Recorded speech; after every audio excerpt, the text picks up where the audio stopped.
In this training, we will cover purple and yellow level behavior dogs. Yellow dogs are dogs that are likely going to be strong and pull on leash. They might jump or mouth you as you're interacting with them or potentially while you're trying to leash them. In some cases, dogs that resource guard items or food may also be yellow or purple. These dogs all also might be reactive on leash. This could be reactive to people or other dogs.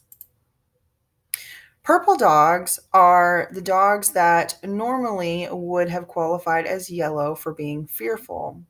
So, mildly fearful dogs are not going to be categorized as a purple dog. Dogs with significant level of fear, dogs that might be sensitive to being leashed or handled, they may show defensive behavior such as warning signs of a bite. These dogs are going to qualify as purple dogs. Dogs that are blind or otherwise disabled that may require some additional level of care or attention may also be categorized as purple. The reason for this training is to decrease stress on the animals and the people, and also to reduce injuries to people handling the animals. If we all handle the animals in the same way, then they learn exactly what to expect of us when somebody is coming to handle them. This reduces their overall stress while they're staying here in our shelter. If the animals don't know what to expect, their stress levels can increase, and that only results in behavioral deterioration and physical deterioration, which can make the animal more susceptible to medical conditions or illnesses. You're going to learn how to handle animals in a safe way that decreases the stress and also reduces the chance of injuries from the animals that you're handling. A big part of working with these animals with behavior challenges is understanding how they're speaking to you. Animals are always speaking to us, it's just up to us to learn how to listen. Animals that are experiencing a high level of stress, the animals that fit into the yellow and purple category, are going to show you these behaviors. Animals in the other behavior categories are also going to show behaviors, but it becomes really important when handling yellow or purple animals that you're very mindful of their body language and what they're trying to communicate so you can decrease stress and also handle them safely.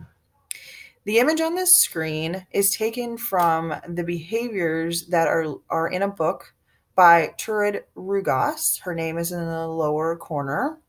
Her book is called Calming Signals on Talking Terms with Dogs, and it discusses body language of dogs that are stressed. So, body language is simple as the dog sniffing the ground or paying attention to other things, potentially even just scratching when they're not itchy, yawning when they're not tired, licking their lips when there's not food present. All of those behaviors that are happening out of context that they can and should be observed and could potentially be a sign of the animal's stress. Something as simple as the dog turning away or moving away slowly is the dog indicating that they may not want to engage with whatever it is they're turning away from or moving away from. Some more moderate to high level stress behaviors are going to be stress panting. So, this is a dog that is panting heavily out of the context of being having a lot of physical exertion. You may see a dog shake off, and we'll go over this body language later, but typically we think of a wet dog that is kind of shaking off the water. If a dog is dry and doing this similar shake off, then this is typically a release of adrenaline and stress. I always envision that the dog, if viewed under a microscope, you would see the dog when it shakes off, you would see hair and dander flying off, but I also envision stress and adrenaline flying off. Sometimes this is referred to as a reset behavior. You'll typically see it when there is a buildup in tension, and then that dog will shake off that tension as almost a reset. If you see the dog do it, then whatever preceded that behavior was probably tense or stressful for the dog. You want to make sure to observe the environment and what the dog is interacting with leading up to that shake off. A lot of times you'll see this when dogs are interacting with each other. If an interaction becomes tense, then after that interaction dissipates, then you'll usually see one or both dogs shake off. You may even see this with your own pets in your home. Dogs that are trembling or shaking, usually it's not because they're cold, unless you have a dog with very thin skin and thin fur, like an Italian Greyhound or something similar. Chihuahuas typically shake to warm themselves up, but also they are one of the dogs that will usually get classified as a purple dog for being slightly fearful. So observe the shaking and observe what else is going on in the environment and the other body language is going on with the dog to determine if it is if they're shaking because they're stressed or fearful, or is it because they're cold. um, Whale eye or pupil dilation, it's easier to see the whites of the eyes exposed. Pupil dilation is something that's a little bit more subtle and something you have to pay a little bit more attention to, especially if the dog is dark colored in the face. Hackles or hair standing on end, this is simply a sign of arousal, and the dog may not be able to make good decisions when they're aroused. As the stress increases, you might see that the dog stops calming behaviors. So they may have an open mouth and then their mouth goes closed. They may be shaking and then they stop shaking, panting and they stop panting, yawning and then they stop yawning and go suddenly still. This is in preparation for defensive behavior. If we don't change the course of our behavior, that dog may choose to growl, show its teeth, or even try to bite us. So it's important that we notice these low level stress behaviors before the stress increases. I want to show you a video now by a trainer named Chirag Patel. His YouTube channel is called Domesticated Manners, and it has lots of really great information on it.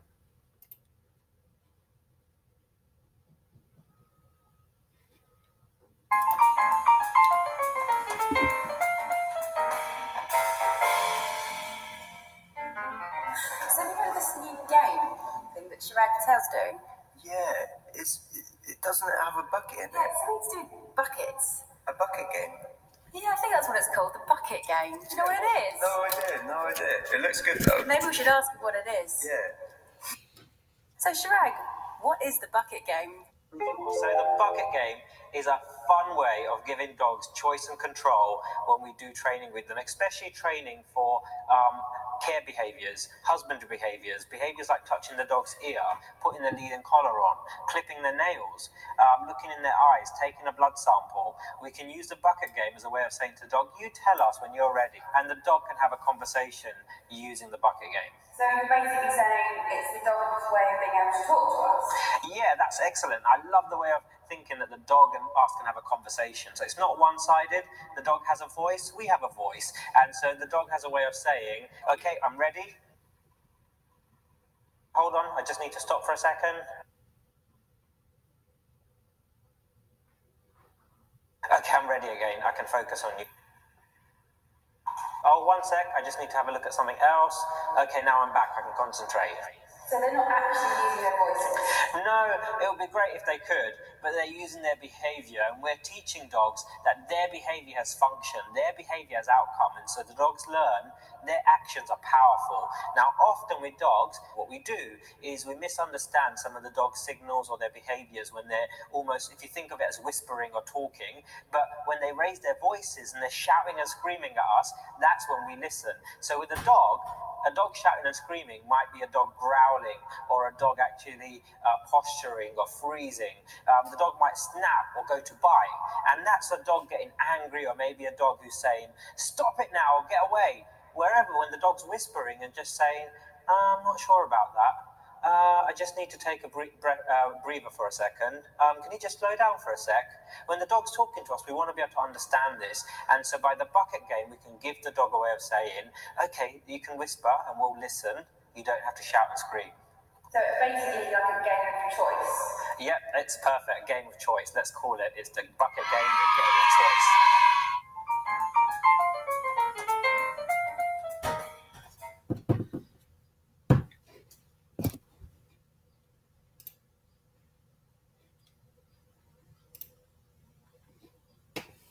In this next video, we'll see more information about dog body language.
So now that we've learned some about the way dogs communicate, we'll take a more deep dive into the body language.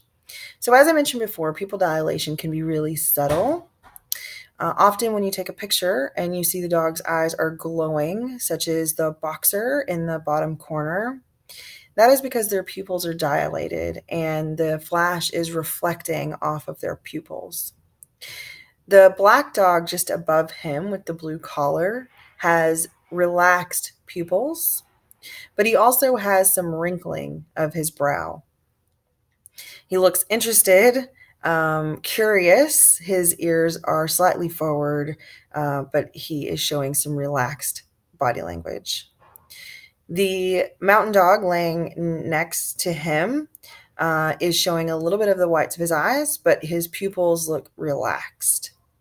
The Weimaraner in the bottom middle picture has one eye dilated and one eye constricted. it would take a very specific kind of circumstance to make this happen and is more likely related to lighting rather than behavior. The dog in the bottom corner is showing a lot of white around his eyes, so we would say he has a whale eye, and his pupils are dilated. This may not be the first thing that you notice, but as you pay really close attention to body language, it may be one of the things that you notice. To expand upon whale eye, these are some dogs that are showing a whale eye or showing the whites of their eyes.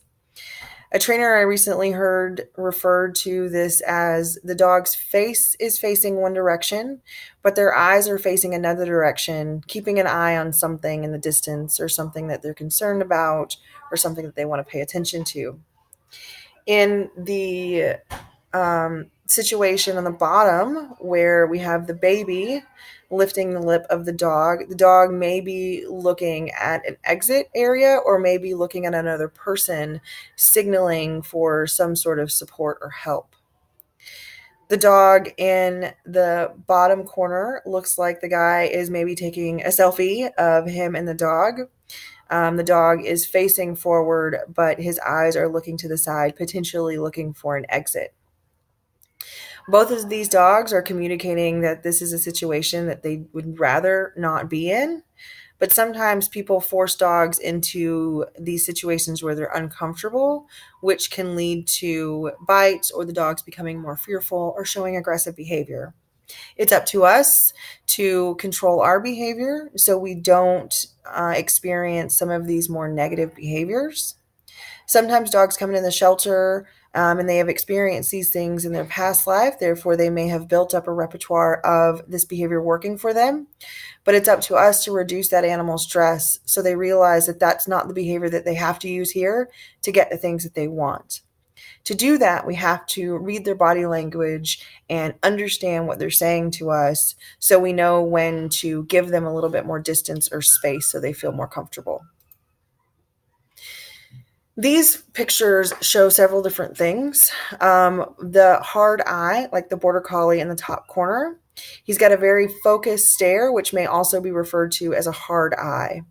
A dog has a locked stare, and they may be referred to that way. The husky, the red husky, is showing a little bit of muscle tension. He's also showing a little bit of whale eye as he's looking at the person's hand. The muscle tension is very subtle, and you can see it with the little diagonal line that's just below his eye that we can see in the picture. The smaller dogs on the bottom of the screen also have a very tight brow. They're also showing their teeth and snarling, but you can very clearly see the muscle tension around their brows and underneath their eyes, as well as them showing teeth. This was a video of this dog, and these screenshots were taken within 3 seconds. So you can see that the dog's eyes are darting around. Typically, when you have the dogs that are darting their eyes around are typically looking for an escape or to get away from the situation that they're in. In the first picture, the dog also has a nose lick or a tongue flick, something else that is an indicator of stress. This is a video that will go over each one of these subtle signs of fear and anxiety. You'll notice in the videos that whichever behavior they're discussing or demonstrating, the animal is also displaying other fear behaviors. There's also a tan shepherd or husky looking dog that he's shown in several video clips, but his behavior begins to escalate as his options are removed.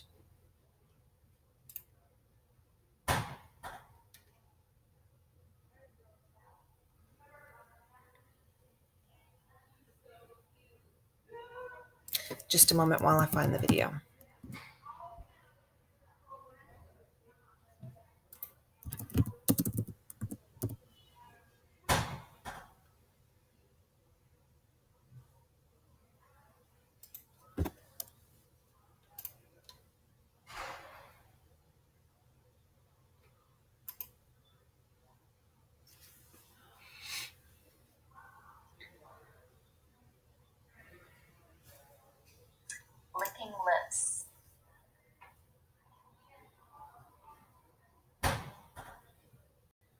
excessive panting.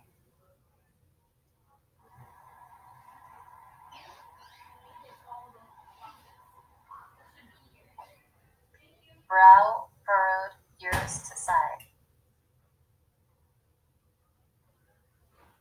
Moving in slow motion.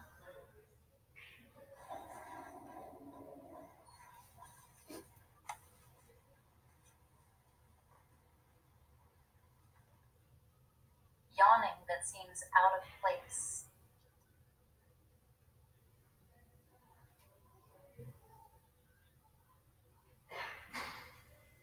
Hypervigilant.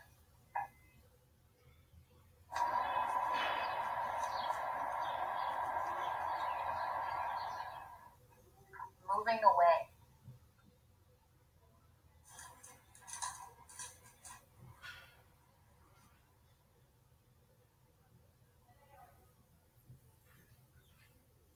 Pacing.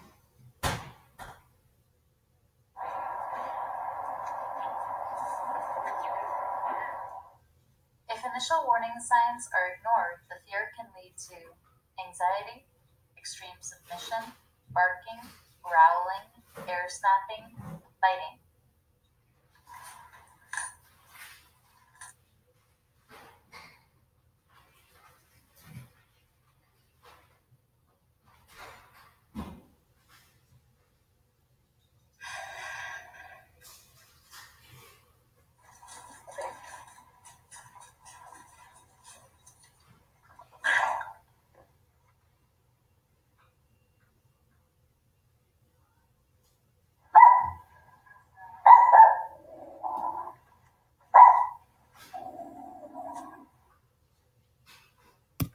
Some of you may have seen a dog similar to the last dog in the video, the black dog. These dogs that bark at us when we're walking away, but then don't bark when we turn around and face them, are usually fearful dogs. When we're facing away from the dog's perception is that we can't get them, or we're not able to hurt them. So they become emboldened and may behave more aggressively by barking, lunging, even trying to bite when we're facing away. In situations like this, if you're around a dog that is doing this behavior, it's best to turn your side or face the dog as you back away from them so they don't practice this behavior and put you at risk.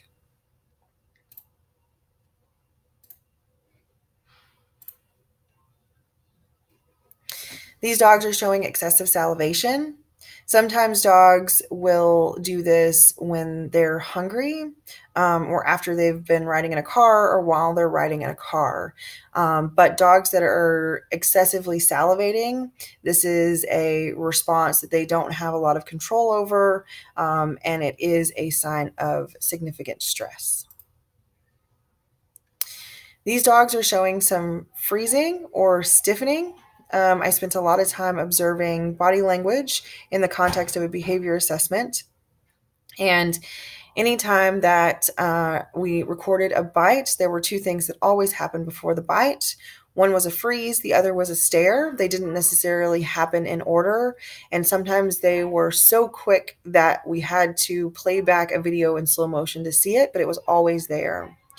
If the dog freezes or suddenly becomes very still, the dog is usually preparing to defend themselves. So if you notice that a dog is stiffening or freezing, you should be considering what you can do to make yourself safe and make the dog decrease his stress level so that you don't end up bitten. These dogs are showing a piloerection or hackles or hair standing on end. Dogs, the hair on their back or their neck may stand up when they are aroused. This indicates a high level of arousal. It doesn't necessarily indicate aggression.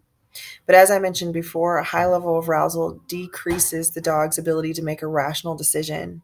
It's very similar to if we as humans are very hungry or very tired or very stressed or very excited, our rational decision-making skills are decreased. So if a dog's hackles are up, you may not ask him to perform difficult tasks until he can become calmed down. In these images, you see two dogs that are shifting their weight backwards and one dog that is shifting his weight forward. Most of you would be able to understand that dogs shifting their weight away are trying to move away from you. So your response should be to give them the distance that they're requesting and try to find another way for the dog to come closer to you rather than forcing yourself on the dog.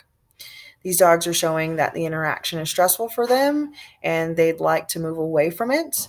And if we continue moving forward, then their stress could begin to escalate, and that may be where the dog may show aggressive behavior. This shake off, this is a picture of a wet dog shaking off.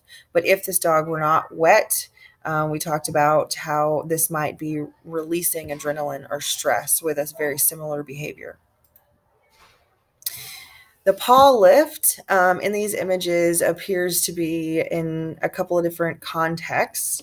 To me, when I see a paw lift, it indicates that the animal is deciding if they're going to flee or fight, if they're going to move forward or they're going to retreat. The pointer in the top corner, I assume, based on the context of this photo, that this is a hunting dog that is working. However, his ears are forward, his eyes are forward, his tail is standing up tall and forward, and his body is slightly shifted forward, so I would assume that he would go forward.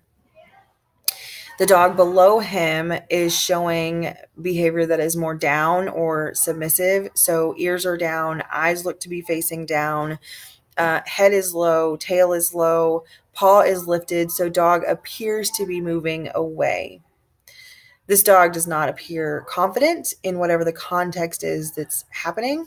So our goal is to increase the dog's confidence during whatever situation this is happening.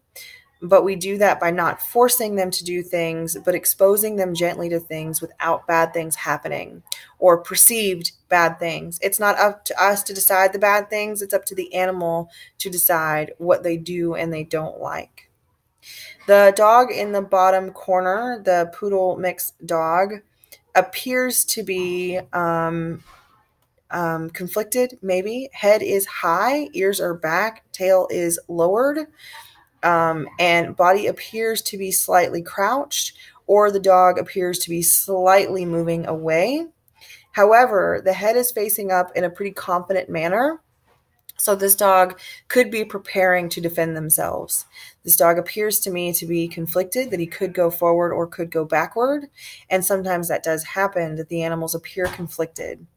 So we have to take all of that information into account and determine what is the safest way to move forward with that animal. Similarly, with the dog above him, his hackles appear to be raised. His head is forward but lowered. His eyes appear to be locked on, or hard eyes. His mouth is closed, and his back end appears to be balanced on the feet. He could be leaning back. He could be preparing to launch forward. So we would want to proceed with caution with this dog as well and decrease the animal's stress. We'll talk about how to approach fearful dogs, how to decrease stress towards the end of the presentation. But this dog also could be deciding whether to move forward or move back, to fight or to flee. And it's up to us to make sure that we're behaving safely and decreasing the animal's stress so that they can learn that there are other behaviors that get them what they're looking for. These dogs are showing wrinkled muzzles, baring of teeth, and one dog is showing what I might call a snarl. The dog with the close-up picture is showing what I would call a snarl. In both pictures, their eyes appear to be hard, and the dog showing more teeth, his pupils appear to be very dilated, so they appear to be focused. There's lots of muscle tension around their eyes, and in both photos, they're showing a lot of teeth. And the corner of the dog's mouth is referred to as the commissures. So the dog in the close-up photo, his commissures are pulled forward, and the dog in the other photo, his commissures are pulled back. Anytime I see a large amount of teeth, I become concerned with the dog's stress and anxiety. And when the dog is stressed, they're likely not going to make rational decisions, similar to if they're highly aroused. So even if I see a lot of teeth, whether the dog is barking or the dog is interacting with people or other dogs, I immediately become concerned about how that animal is doing and if they are comfortable staying in the situation that they're in. I will often enforce a break from whatever that dog is interacting with. So if the dog is barking at the kennel and showing a lot of teeth, then I would leave and address how can I decrease the animal's stress in his kennel. If the animal is showing that behavior in a play group, I might force the animal to take a break simply by picking up their leash and walking them away from whatever they're interacting with, and then asking them if they would like to return to play with that dog. We talk more about dog communication in a play group in our dog play training that is currently for staff only, hoping to expand that to volunteers in the near future. These dogs are showing their teeth, but is a much different than the dogs in the previous screen. These dogs are showing a submissive grin. You'll often see other body language that goes along with the showing of teeth and a submissive grin, such as the squinty eyes that all the dogs here are displaying. Their ears will likely be back. Their bodies will likely be low or wiggling, and their tail is often low and wagging. This is much different than a snarl, but people who don't understand body language in dogs or communication in dogs may perceive it the same way, and it's up to us to communicate to people that this is a submissive grin. This is a dog telling you that they are not a threat, and therefore they feel threatened by something in the environment. The Labrador in the top corner, I believe, is a snapshot of a dog from a video, and the person in the video is kind of shaming their dog and asking them who got in the trash. The dog is not feeling ashamed for getting in the trash. His perception is that there might be some sort of consequence that he's afraid of because the human is there and the trash has been destroyed. The dog does not connect the trash being a bad thing. The dog connects the human as being the scary thing in the context of the trash being spilled. These photos show dogs with ears pinned back. And my theory on this, I have no evidence to prove this, but my theory on this is I do know that when dogs' ears get nicked or cut, they bleed profusely. So my theory is the function of this behavior is to get ears out of the way when they might be in harm's way. So the dog in the top corner appears to be running through a field, and so there might be branches or things that may get out in the way and may nick his ears. So the function of that behavior is to keep his ears from getting nicked. The dog below him appears to be fighting at a fence or showing aggressive behavior on a fence. And when showing aggressive behavior, similar to the dog in the middle, the pit bull dog in the middle, showing defensive behavior, getting our ears out of the way so that they don't get harmed if we were to have to get into a fight. The two dogs in the bottom corner appear to be mimicking play fighting, so they may get their ears out of the way when they're playing with other dogs, especially if they're mimicking play fighting behavior. The husky in the top corner has his ears laid back. He's also showing some squinty eyes, a little bit of a whale eye. His mouth is closed and his lips appear to be puckered forward a little bit. So he's showing some other stress behaviors. If I had to make an assumption what was going on in this picture, then I would assume that he is faced with something that he feels might be threatening him or could be harmful to him. And so he's laying his ears back as a signal of communication that he doesn't want to get harmed, similar to the dogs with the submissive grin. They're laying their ears back because they don't want to be harmed. These dogs are showing two different behaviors. One, the urogenital checkout, which is the tan dog with the red collar. He's checking his genital area. This can be seen if a dog is experiencing some stress, and after the stressful behavior, they may check their genital area. My perception of this behavior is that they're making sure that everything is intact there, It may not be a conscious thing that they do. It may be an unconscious behavior, but it seems to make sense that they would check whatever is going on down there. Dogs also pass messages through urine and feces. So he may be cleaning up any messages that were sent from that area.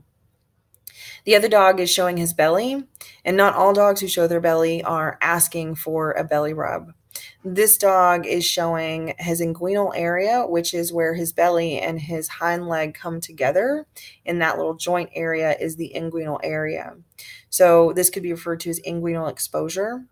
His neck is also stiffened. He's got a little tongue flick. His ears are back. These are more tense body language behaviors, and his feet are collected. There is a trainer that has a theory, and test it and see if it's true. So if a dog wants a belly rub, his theory is that their one or two paws will be raised over their head. And dogs that don't want belly rubs and are showing more submissive behavior will have their paws collected, similar to the dog in the photo. So test that theory out for us, maybe on your own dogs, maybe at dogs at the shelter. But if the dog doesn't have if he's showing his belly and his feet are not over his head, then assume that he's not asking for a belly rub, that he may be experiencing some sort of stress, and he may be displaying submissive behavior. Our goal with those dogs is to increase their confidence so they don't feel like they have to display submissive behavior frequently. These dogs are hound type dogs that appear to genuinely be sniffing the ground. But if you are interacting with a dog and they are sniffing the ground, it may be easier for them or more interesting to them to sniff the ground rather than engage with you or whatever it is that we're asking them to engage in. A lot of our interactions with dogs happen outside, and so dogs may be genuinely picking up messages from other dogs. Our dogs in general see their world through their nose. They see much better or perceive much better through their nose than people do. Similar to the way that we see the world, they sniff the world and get lots of information. So they may be doing that. Sometimes it's referred to as checking their P-mail, or leaving P-mail, if they mark something and send on some messages. If the dog is sniffing the ground and you're calling its attention and it continues to sniff, the dog may be signaling to you that interacting or leaving what they're doing is too stressful or too hard for them to do. So in those scenarios, you want to try to make yourself more interesting. But if that doesn't work, then it may be a clue to you that the dog is having a hard time doing whatever it is that you're asking them to do. There are some other behaviors that we may have not been able to put into a photo. Shaking, shivering, trembling, which we've talked about a little bit in stress signals. Closing of the mouth. If the mouth is open and then closes suddenly, I'm going to be looking at the environment to see what may have caused that dog to close his mouth. It signals to me that maybe if the dog was panting, they're making a sort of audible noise. So and if they close their mouth, it stops that audible noise, which to me signals that their brain needs to be quieter to take in whatever else is going on in the environment. Penis crowning, or some people refer to red rocket, is when it usually displayed when an animal is over aroused and not necessarily in a sexual manner. As we mentioned before several times, dogs that over-aroused or overstimulated are not going to be able to make rational decisions. Our goal is to get that animal calmed down so they can come back to a place where they're able to make rational decisions. Air snapping, or snapping where they don't make contact. Moving away, growling, barking, whining, urinating or defecating that's out of control. Releasing of anal glands. When a dog releases his anal glands, it is due to stress And if you get it on you, it will stink really bad, but also you will be a messenger for that dog and that stress. So any animal that you interact with, if you smell like anal glands or got it on you or got it near you, you could be sending those stress signals to other dogs.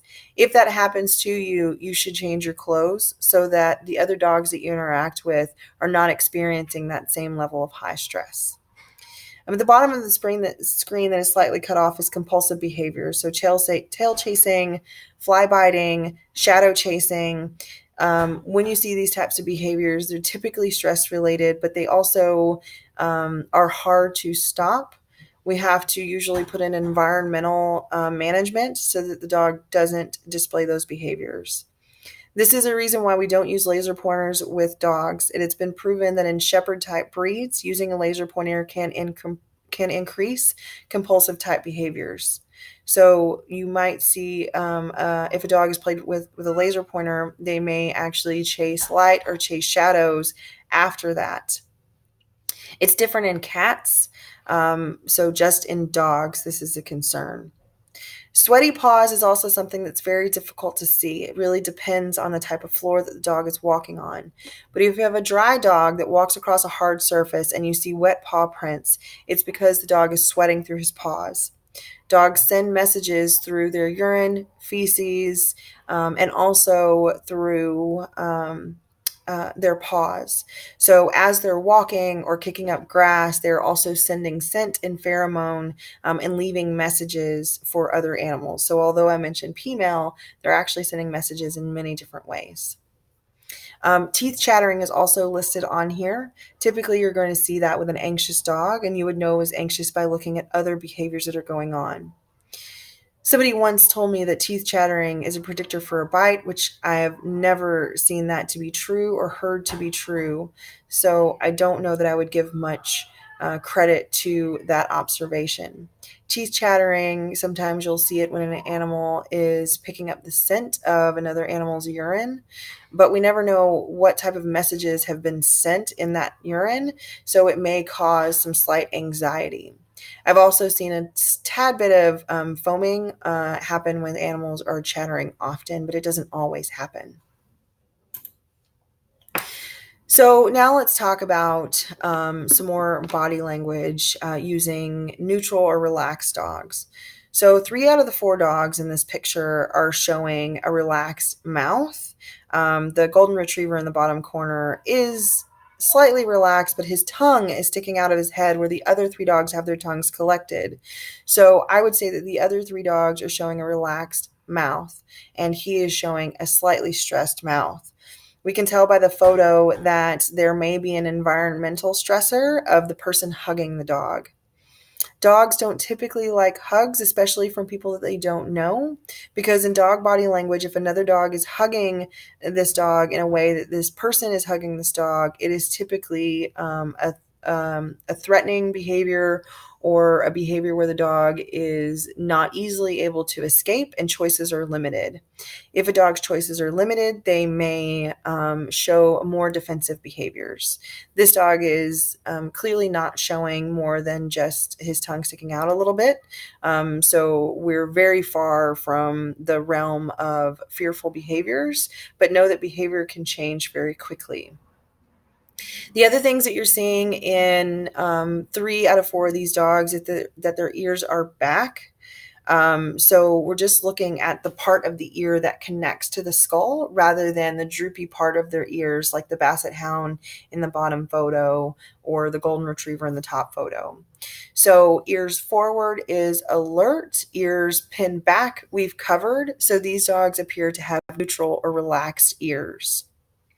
Their eyes also appear to be soft and almond shaped. We don't see any hard eye or whale eye in these dogs. You also see the Golden Retriever puppy's tail is at a neutral level or at spine level. So when looking at a dog's tail, we want to look at the couple of inches that are attached to the dog's spine. So if we envision the dog's spine and this is his tail, If his tail is at spine level, then we would call it neutral or at spine level.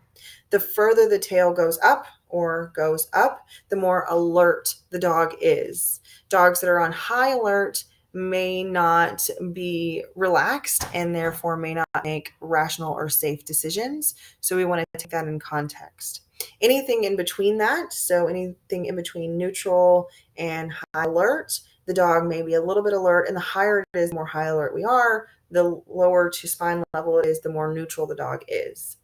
So then we've seen dogs with their tails tucked under. So this is extremely fearful, protecting their body, or dogs that have tails really close to their back legs. So this is not as fearful, but still fearful. So in between that and neutral. So the lower we get down, the more concerned the animal is, or the more fearful the animal is. So their tail is like a gauge, starting at spine level, going up high if it's high alert, and going under their belly if they're really fearful. So anything in between, you can read in between those levels. These dogs are alert. As you can see, 3 out of these 4 dogs, their ears are forward. The Great Dane in the last picture, it's really hard to tell where his ears are because they have been unnaturally cropped. That is breed specific, that is typical for the breed to have cropped ears, but it does unnaturally change the way that the animal can communicate. And it changes it the way that they communicate with the way we perceive their communication, but it also changes the way that other dogs perceive their communication as well. Similar with dogs that have cropped tails, it's harder to read that language by humans and by dogs because it's not as obvious. Similar to that, dogs with very fluffy coats, like Akitas or Chow Chows, sometimes their body language is misread because it's hard to see what their muscle structure is, and by their natural breed characteristic, they may stand, the way they stand may appear more forward. So all of these things, things that you keep in mind if you have a dog that maybe has a tail that naturally stands up high over the spine, or ears that naturally stand up and erect. All of these things are communicated to other dogs in the same way that they would normally be communicated, even if it's typical for the dog, especially when you're dealing with unknown dogs. The golden retriever here, you can see his tail is slightly over spine level. His ears are forward. His eyes appear to be focused on something, but his mouth is pretty relaxed. The next dog is showing ears forward. There may be some muscle tension, but the dog's eyes appears to be focused on something, and his mouth is closed. So he's listening more closely or watching more closely than the golden retriever. It may be that the thing that he is paying attention to is closer to him than what the golden retriever was paying attention to. The Labrador who's laying down, his body is pretty tense. His mouth is closed. He's got a very focused eye and his ears are forward. I would predict that this dog is probably looking at a toy or a treat or something that is about to fly in the direction that he's leaning. The Great Dane, it's hard to see his eyes because he's got black spots. Remember that this also could be true for any dogs that he's trying to communicate with. So the less information that another dog has, the less confident they feel in interacting with that animal. They have to get to know them in other ways. So same is true with dogs and with people. Body language is read the same way. Dogs are just much better at reading the body language than we are. These animals are showing some stress signs, some of the things we've already talked about, a tongue flick, whale eye, looking away, turning their head away, pulling their body away. The exception is the pit bull in the bottom right corner, who looks like he's probably given up. But we want to be very cautious, especially when teaching children to be safe around dogs, that we teach them that this is not appropriate. If for some reason this dog were not feel well, and this child came to sit on this dog and the dog responded negatively, we would be looking at the dog as being a bad dog. But really the dog is just behaving like a dog. So it's not really fair to put dogs in these situations where they feel uncomfortable. Similar to the golden retriever, who is having a baby placed on him and is clearly showing some signs of stress with the big whale eye that he's showing. It also appears that he's looking at something or someone, potentially asking for help. This is a really dangerous situation for the baby who is pretty defenseless. And if the dog is not listened to and help is not granted, that baby could be in real trouble. Similar to the series of photos of the adult putting the child on the dog. If we look at the top picture of the boxer and the corgi, I want you to recognize that we can feed stress into a situation. So this corgi is being held back by this child. The corgi is leaning away. His ears are back. His mouth is closed. He's showing the whites of his eyes, and we can't see what his tail is doing. But if the child were to let go, that dog would likely move away from the situation. The boxer is being held back by the collar, which is causing him to lean forward unnecessarily. So he's looming or hovering over the corgi. So we could be making the situation much, much worse than it actually would be if the dogs were relaxed and introduced in a different way. These dogs are showing some fearful, submissive behavior. So the dog on the red dog that is exposing his belly, we can tell by our theory before that he is not asking for a belly rub. His paws are not over his head, and his tail is tucked, so he's fearful. His neck is also rigid. His eyes are squinty, so they may be referred to as soft, but they also could be submissive and squinty. His ears are back. The other little scruffy dog is showing an arched back and head lowered. It looks like his front paw on the far side of him looks like it may be slightly lifted. So this dog is showing fearful behavior. If his head were to come up, then you might hear that referred to as an S-curve, similar to the diagram that's just below him. This is something that we want to be mindful of if the dog may be preparing to defend himself, similar to the poodle that we saw with the paw lifted earlier. These dogs are showing fearful behavior, but also maybe showing some behavior closer to aggressive. So the pit bull we've seen before with his stiff body, lowered head, he's pretty square, his focused eyes, ears back, mouth closed. The Labrador is leaning back. His tail is pretty tight to his back end, so we know that we've got some pretty fearful behavior. His lips are short and he's barking. So it's sometimes referred to as a warning bark or an alert bark, but he is requesting that whatever is over there that he's barking at go away. If his requests are not heard and respected, he may decide that he needs to behave more aggressively. The dog in the middle with the lowered body, paw lift, he might have a slight tongue flick. His pupils may be dilated. His ears are back, appears to be asking for some distance. And in the photo, it looks like there's a lot of stuff going on behind him. There's doesn't appear to be a lot of room for escape. So in these situations, we want to make sure that we're giving the dog space when they're requesting it so they don't start displaying more overt aggressive behavior. These dogs are showing aggressive behavior. The two tan dogs appear to just be having a conversation. They're showing all their teeth. There's no physical contact being made.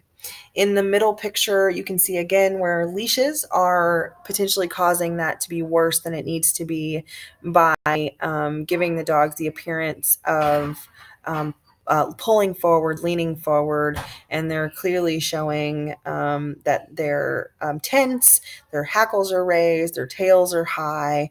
This is just a bad situation. You wouldn't want dogs to interact this way. The two dogs in the lower corner, one dog is very stiff. His tail is going up high. His ears are forward. He's got a locked stare. He's leaning forward. Whereas the dog that he's communicating with is turning away. He's got a relaxed open mouth. His ears are back and his tail is slightly above spine level. He appears much more relaxed and maybe attempting to diffuse the situation with the guy who feels very stressed. In this video, we will see this police dog.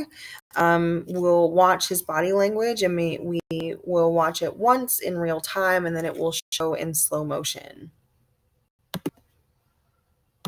Give me a minute while I find it.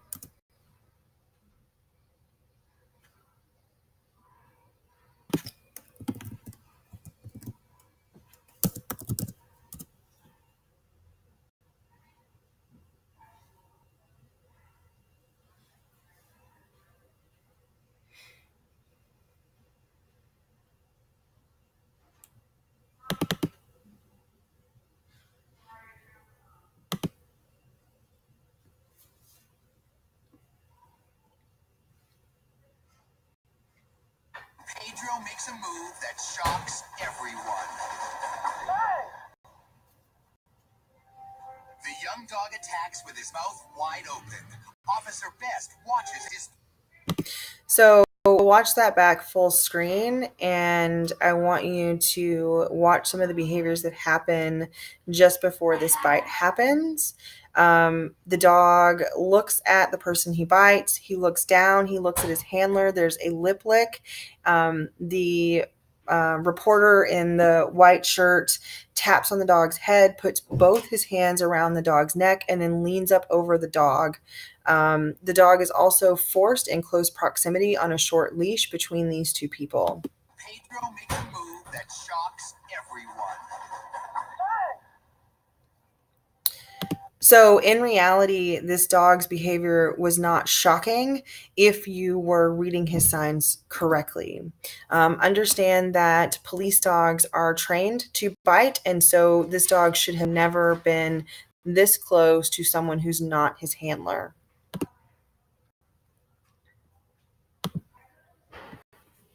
So when we're dealing with dogs that are feeling uncomfortable or fearful, we want to approach them in a way that's going to decrease stress. So this includes decreasing your size. So if it's safe to do so, you may make yourself smaller by kneeling down, especially if you're dealing with a small dog. You may want to make yourself smaller. You can turn your side because frontally facing an animal, it's easier for you to reach out and grab that animal. But if you're turning your side, it's harder for you to reach out and grab the animal, and that will be the animal's perception. Keep your hands collected to your side, behind your back, or hold them together in front of you. This is because hands are the things that cause scary things to happen to dogs. So if you keep your hands to yourself, the dog will likely feel less fearful that something scary is going to happen. And it can give you an opportunity for the dog to build a little bit of confidence in interacting with you. Don't ever hover over a dog.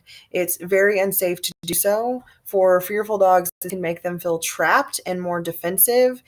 For dogs that jump or are very strong, they also can jump up and hit you in the face or the chin, leaving you with a busted lip or black eye, or something even worse, maybe a broken nose. Avoid staring or direct eye contact. So staring we talked about the two things that I would see before a bite, which would be a stare and a freeze. So if a dog is staring at you, you want to avert your eyes. Don't look directly into their eyes. You can lower your eyes, make your eyes soft, avert your eyes using that body language that they will understand. When you're approaching a dog who is off leash, it's better to walk in a slow arc instead of directly at them or head on. You want to walk up to their side, and you'll see that fearful dogs will also approach you this way. A confident dog is probably going to approach you in a wiggly way frontally, but when you're approaching a dog who's nervous, you want to approach an arc, maybe even a half circle or semicircle, approaching them with them coming up on your side. Always bring food with you when you're dealing with these animals. So our yellow dogs will be very energetic. Food can be used to distract them while you're leashing them or unleashing them, or if they're reactive to other dogs, you can feed them while a dog passes by, or get them more engaged with you. For fearful dogs, it can be a bartering tool. It can be something that says, I'll give you this if you'll work with me, and something that's a primary reinforcer for them. So if you offer treats to a dog and they do not eat them, it's not likely because they're not hungry. It's likely because they're incapable or too stressed to eat the food. So if you think of this as kind of an analogy for humans, if you're thinking about food, say you're in a bank and you're thinking about how hungry you are and you're going to go get lunch, if somebody comes in to rob the bank, you no longer are thinking about how hungry you are or even your deposit. You're thinking about survival at that time. So dogs that aren't able to eat food are more close to that point of trying to survive the interaction, and they're too stressed to actually eat. So if the dog is not taking food, then they're not likely going to be able to learn what it is that you're trying to teach them.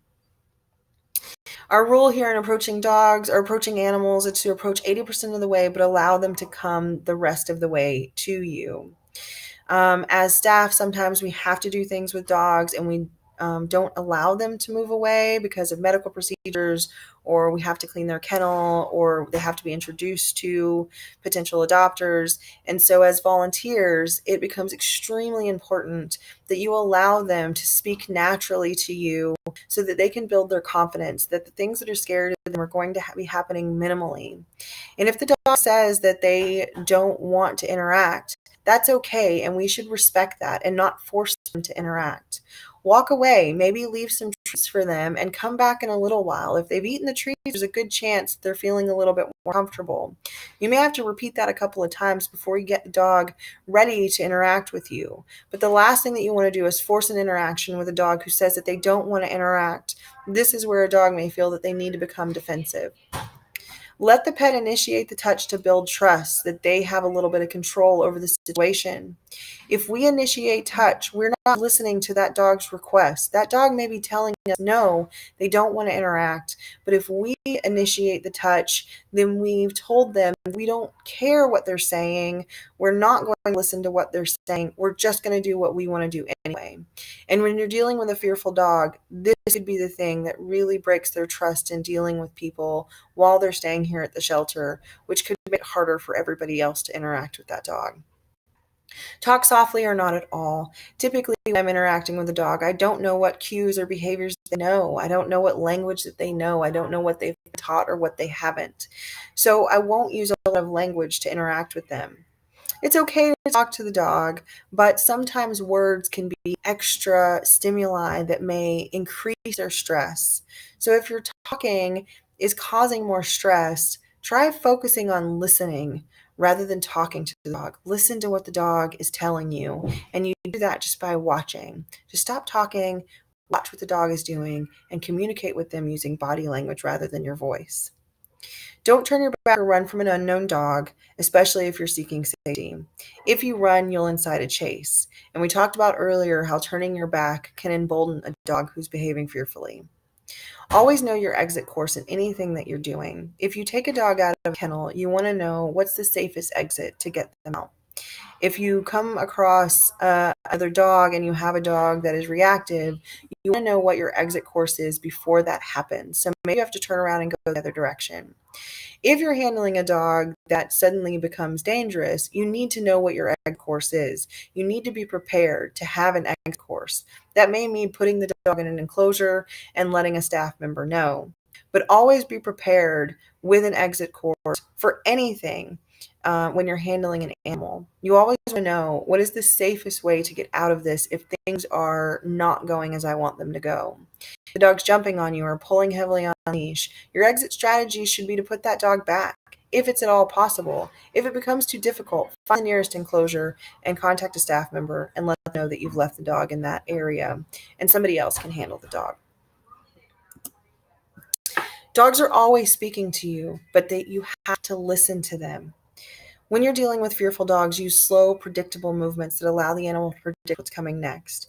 If you're dealing with a fearful animal and things aren't going well, try going slower. You can also even take a break and come back later. When you're leashing a dog that's difficult to leash, you want to make the loop larger and move slower. Avoid using any fast movements towards the dog or around the dog. This could cause them to become uncertain about what's happening and become defensive. The more you listen to dogs, the more you're going to learn about them. I spent a long time studying dog behavior. I call myself fluent in 2 languages, English and dog. And that came from a lot of listening to what the animals had to say in lots of different types of contexts. Trust your gut. If something is telling you to stop or not do what you're doing, then don't. If you want more information, grab a staff member. You're also welcome to grab myself. My door is always open to you anytime that you have questions. Trust your gut. If it's telling you that something is unsafe, don't continue doing it. This is often where we'll make mistakes or forge ahead without an exit course, and we can get ourselves and potentially even the pets in trouble. Respect the animal's personal space. This is their home until they find their forever home. So we want to make sure that we're giving them the most respect possible and we're listening to what they have to say. They have a voice. We have to listen to them. Don't handle more than one animal at a time. If you're walking 2 dogs, you don't have the ability to control the situation. So you only want to handle 1 animal at a time so that your other hand can deal with any unforeseen circumstances. Also, dealing with 2 animals at a time makes it difficult to focus on that one animal's behavior. This is true in the shelter. Whatever you do in your own home is up to you. I hope there's some information that you can learn from here and you can take it along to your pets at your home. All of this information is definitely important and what we will be using for the animals in the shelter. The tools you have at your disposal regularly when interacting with dogs are your leash. Once you have a leash on a dog, you can then control that dog. If it becomes unsafe or the environment becomes unsafe, then you have the ability to control the dog. If you don't have the leash on the dog, you don't have any control over the dog. Know that if you have a leash on the dog and the dog's pulling on leash, you have the ability to teach them not to pull on leash. You have control of that situation. So don't allow the dog to drag you around or cause injury. You have control of the dog as long as you have the leash on the dog. Use your treats to gauge for stress. If the animal's taking treats, then they can learn. But if they can't take treats, they may be too stressed to learn. So it can be your gauge for stress. You can also use treats to build confidence. Teaching the animal that what they're doing is the right thing to do will teach them to build confidence. And always use your patience. If you become impatient with an animal, your behavior towards that animal is going to change, and the animal will feed off of it. So if you're becoming impatient, then take a break. Remove yourself from the kennel. We're going to go over a few things that we will go through in your hands-on training. These are going to be entering the kennel when there are 4 feet on the floor, leashing the dog when there are 4 feet on the floor, waiting for the let's go cue before the dog goes out the door, and then what is not in this video is leash walking.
So we will be practicing all of those skills when you come in for your hands-on skills assessment plus leash walking. You can find information, this video and more information about the training that you're going to do at our Clever Canine site, which we'll go over next. The website is sites.google.com. www.facebook.com/view/OPK Clever Canines. On this website, you can access our training plans, our enrichment plans. You can even report behavior concerns in real time. If you report something on this website through the Report Behavior Concerns button, I will receive an email and be able to respond to it immediately. Sometimes, if I'm not in the office or you can't find me, this may be the most immediate form of communicating a behavior that you're concerned about. They can be good things, they can be bad things. It's just a way to report in real time what is going on in the shelter. You can also access our library of training videos through this button here. You'll find the video that we saw, as well as videos on leash walking, working with energetic dogs, getting them out of the kennel. So this could be your yellow dogs that are jumpy or mouthy inside the kennel. There's more information about working with fearful dogs, including teaching a hand target. But in the training plan, you can also access more information about each training plan. Our yellow and purple dogs will be the first dogs to receive training plans on their kennel, so look for their Clever Canines tag. We will be asking that you record all of the information in the Clever Canines site so that we can get feedback on how the animal's doing. So if you see a Clever Canines tag hanging on the dog's kennel, go to this site and select the training plan that the dog has listed on their kennel and fill out the questionnaire that is on that page. So let's take a look at confidence building. All of the training plan pages look very similar to what this one's going to look like. So if you click on confidence building, it shows more about the training plan, and then you can also review previous training session notes from other people. So if you're working with a dog and you want to know how the training went the last time that somebody worked with them, you can click on this review previous training session notes and review all of the notes. After you submit your information in this form below, then it will automatically be added to this spreadsheet. So let's look at the training plan to give you a little bit more information on what that looks like. So opening up the confidence building training plan, it goes over what should be expected from this training plan. There's also a video of how to teach hand targeting. So if you have questions about the training plan, please refer back to this site. Enrichment is extremely important to animals in the shelter. The AZA, which is the accrediting agency for zoos and aquariums, requires that all of the animals kept in their care are given enrichment every single day. Why should the shelter be any different? We have animals that are kept in the shelter for sometimes a short period, but sometimes a very long period of time. So it should be just as important to provide them mental stimulation. And for dogs, a lot of the times that just means food. So if you want to get involved in helping out with our enrichment, come to this enrichment page. You can also give feedback on whether the animal liked the enrichment or didn't like it. If you have ideas on something to put out, try it and then report what you passed out and if the animals liked it. If they didn't like it, that's an opportunity for us to learn from it. So some standard enrichment items that we have available currently are popsicles, Kongs, kibble rolls, licky frisbees, frozen slow bowls, and a surprise box. Each one of these enrichment recipes has where you can find the supplies, what supplies you'll need, and how to make the supplies. For example, popsicles. At the top, it tells you where the supplies can be found, what supplies that you'll need, and the directions on how to do it. And then after you pass out popsicles, or if you've just made them, you can fill out this form below to tell us how the animals like them. I can tell you the dogs love popsicles, and they're great for dogs of all sizes. So if you have any questions, please feel free to come by. My office is currently located next door to the medical office, but that will change as construction changes. If you have any suggestions, comments, or concerns, you can feel free to contact me. I'll be happy to help you out. Thanks so much for everything that you do, and I look forward to seeing you in our hands-on skills assessment.